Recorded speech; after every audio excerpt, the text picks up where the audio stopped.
The Third Intifada could not be averted. It was bound to come. History of Crusade Wars is a proof of Samuel Huntington's theory of clash of civilizations. International relations is driven by realism. Might is right kind of philosophy. After facing years of genocide at the hands of Nazi Germany and Hitler, Jews were finally able to find a homeland at the behest of United States, of course. However, the fact that it was created right in the middle of the Arab mainland was not digestible to many of its neighbors, who by time and again attacked Israel.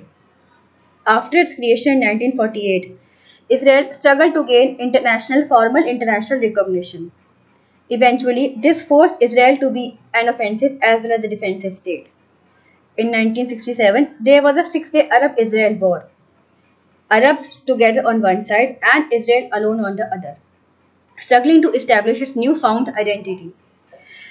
Well, if according to so-called human rights activists, Hamas is a non-state actor, which actually it is, then why local Palestinians in Gaza are protesting against Israeli airstrikes?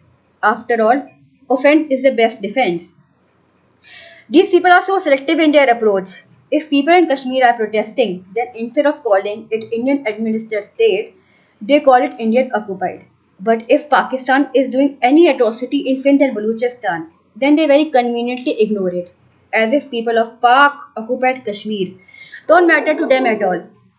The funniest part is that leftists question Israel and India's proximity to Israel. Surprisingly, they don't know or they fail to criticize China, who in South Asia has been continuously occupying Taiwan, Tibet, parts of Arunachal Pradesh, making artificial islands in South China Sea, putting several African countries in debt, leasing Sri Lanka's own Hambantota port to it, firing protesters in Hong Kong and Uyghurs in Xinjiang province.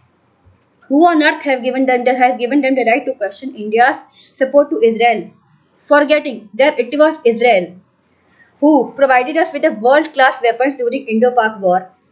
It was Israel with which India in the best defense deals to get Barak missiles. It is Israel's Mossad, which forewarned United States about 9/11. It is Israel who built the Iron Dome, the best air defense mechanism, not the PLO or the Hamas. There shouldn't be any question about whom should India support, as it's very obvious if India follows the path of realism instead of idealism.